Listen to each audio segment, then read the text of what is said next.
In many cities, the restaurant market is extremely competitive, and it's tough for farmers to break into it. We talked about this in episode 22 of The Urban Farmer, and here's what Curtis had to say. The restaurant market here is extremely competitive for farmers. I don't suggest anybody come to Kelowna and go, oh yeah, I'm going to get a piece of that action. It's extremely competitive. Most farmers entering that market would starve, but Curtis built a six-figure business there, not because he grew more, because he thought differently. He was up against 50 other farmers growing on just 1/3 of an acre. His secret, military-grade reconnaissance before planting a single seed. There's growers that have been selling to some of these restaurants far longer than I have, and they have strong demand because they have that connection and they want their product. It's not like it's just a wide open thing. Come on in and get a piece of the action, because you'll be competing with me and you're competing with a few other people that I've trained over the years that are also really badass farmers. So it's very competitive. The big question is, how do you break in when everyone's already established? Most farmers are going to make two fatal mistakes. One, they rush to hot markets where everyone's fighting.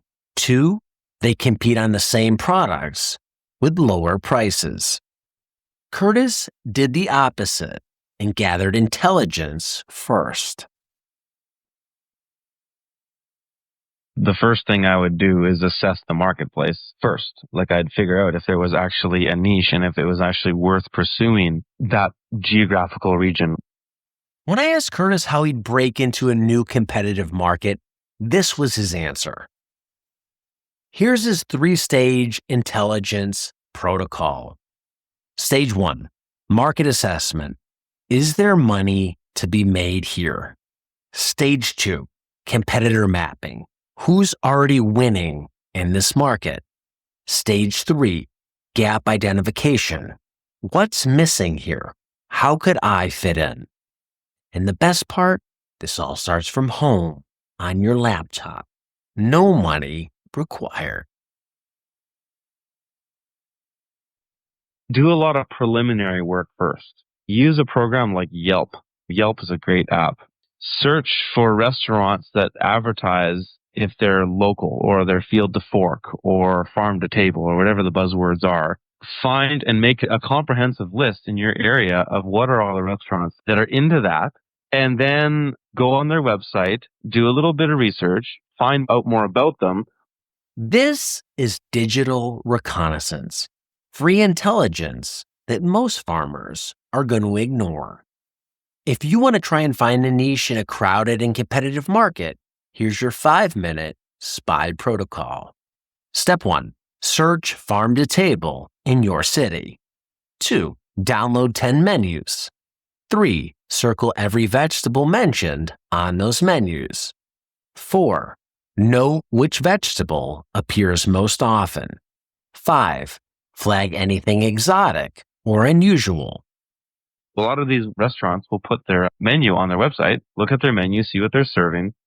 When you have this data, you know what's already selling in your market. And the best part is, you know this before you have to plant a single seed.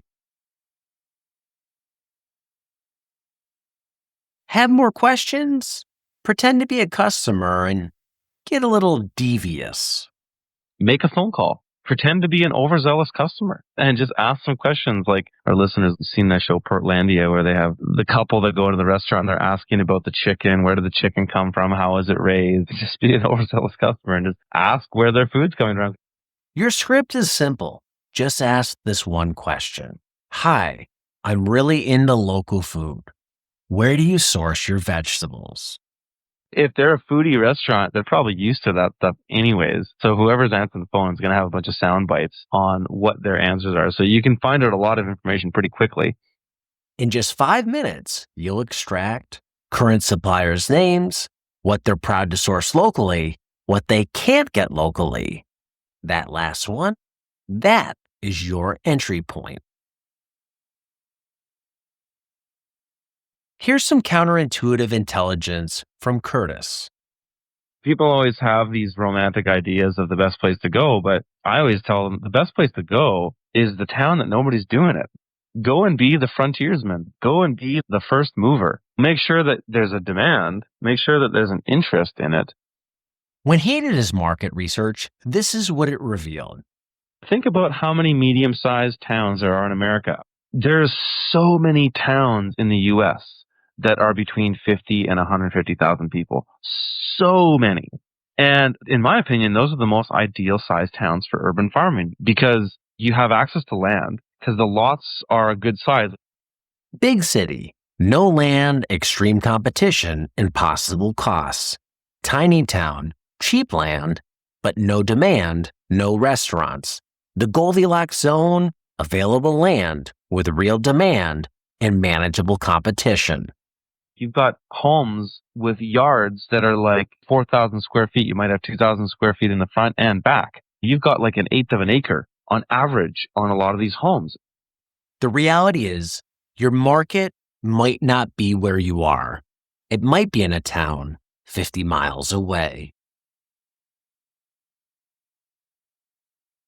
My next course of action would be to assess who the other major players in the scene are. Who are the other farmers that are providing restaurants? And do my best to work with them and not against them. Do my best to find a niche that some of them aren't providing. Do that by talking to farmers specifically, but also do that by talking to the restaurants and asking them as well.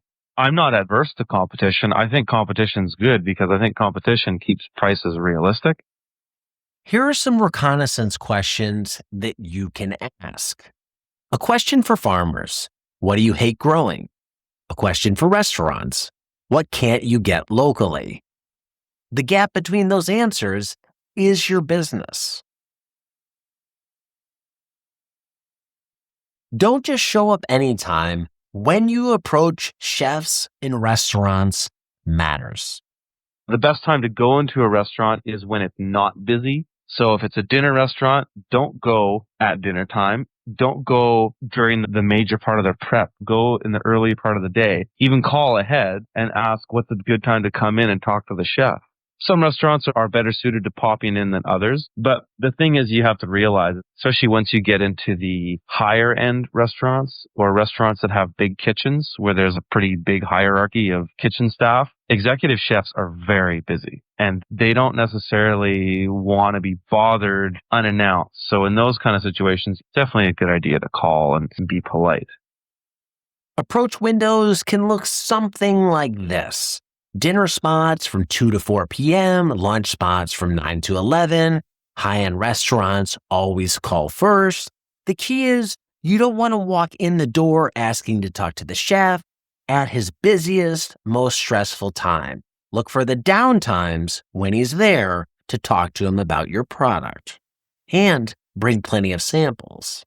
Don't forget to respect their time. They'll remember that.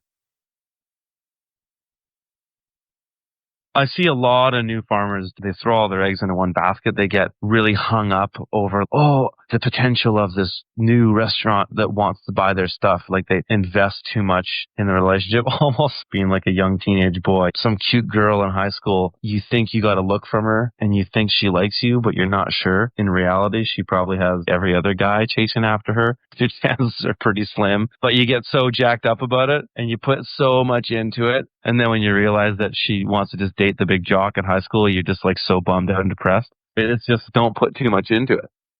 Don't hinge your business on one chef's interests. Spread your bets across many different customers. Keep fishing around. Make sure you talk to a lot of chefs and don't get so wrapped up in one potential customer. If you go in there and all you do is talk about yourself, they're not going to be very interested in you. It's good to go in there and have a genuine interest in what they're doing and having a genuine interest in how you can service them. Your story can be compelling to a restaurateur if your story is part of how you can service them really well. The 80-20 rule is in effect here. Listen for 80% of the conversation. Their problems become your products. Their pain points become your profit centers. I don't want to compete too much, but you can't avoid it to some degree. It really just comes down to assessing what's possible, what's there. And I wouldn't hesitate to relocate or try something different if I assessed that the market was too saturated. The brutal truth, sometimes the smartest move is to find an entirely different battlefield. Go and be the frontiersman. Go and be the first mover. Remember what Curtis discovered. Think about how many medium-sized towns there are in America. In my opinion, those are the most ideal-sized towns for urban farming. Chefs just don't want good vegetables. They want convenience and reliability. The farmer that can solve those problems will earn their business, probably for a long time. When I looked at Curtis's restaurant strategy, here was his ultimate reconnaissance insight. The best place to go is the town that nobody's doing it. Stop fighting in crowded markets. Stop competing on price. Start thinking like a spy. Gather intelligence, find gaps, strike where no one's looking. This week, look around your area. Where are the Goldilocks zones that you can compete in?